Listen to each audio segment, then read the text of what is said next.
सगळ्यांनी समोर फळ्याकडे लक्ष द्या. जोडाक्षरयुक्त शब्द, दोन वेगळी अक्षरे जोडणे हे आपल्याला शिकायचंय. जोडाक्षर शिकायचं. जोडाक्षर खूप सोपे आहेत बघा. अर्ध्या कला य जोडलं, उच्चार काय होतो? य. जोडताना पण बघितलं कला य कसा जोडायचा. आणि त्याच्यावर आधारित आपण हे काय घेतले तर शब्द घेतलेत. माझ्या माग म्हणता म्हणा. वाक्य, उद्या, ओल्या, काळ्या, गोट्या, भूम्या, घ्यावे, टोप्या, डाव्या.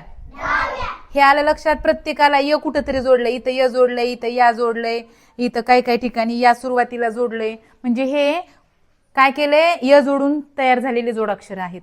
आता कला त जोडल्यावर कसा उच्चार होतो? कत. कत. क आणि त दोन्ही म्हणायचे, परंतु क अर्धा आहे आणि त काय आहे? पूर्ण आहे. म्हणून तचा पूर्ण उच्चार येतो आणि कचा अर्धा. कत. कत. आता भक्त. भक्त म्हणतो का ह्याला? नाही. भक्त.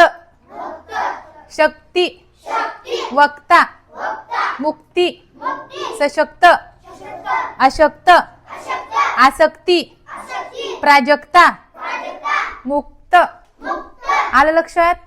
आता पुढं धला व जोडल्यावर उच्चार कसा होतो? ध्व. काय होतो? ध अर्ध आणि व पूर्ण म्हणायचंय. होतोय का पूर्ण? ध्व. व पूर्ण येईल की नाही माझ्या तोंडातून उच्चार? तसंच म्हणायचं बघा. ध्वज, ध्वनी, साध्वी, उद्ध्वस्त, राष्ट्रध्वज, दूरध्वनी, विध्वंस, ध्वजारोहण. आता हे लक्षात आलं कसं धला व जोडून काय कसे शब्द तयार होतात.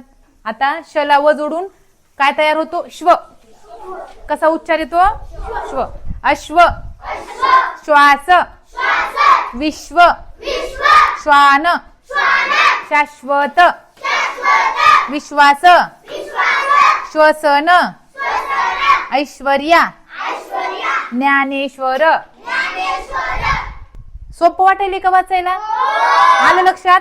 कला य जोडलं, कला त जोडलं, धला व जोडलं, शला व जोडलंय. अशाच प्रकारे दुसरे पण शब्द आपण घेणार आहोत. हे लक्षात आलं का? वहीवर लिहून घ्या. एक शब्द असं व्यवस्थित लिहून घ्या. एक एक शब्द 2-2 वेळेस लिहा. छान.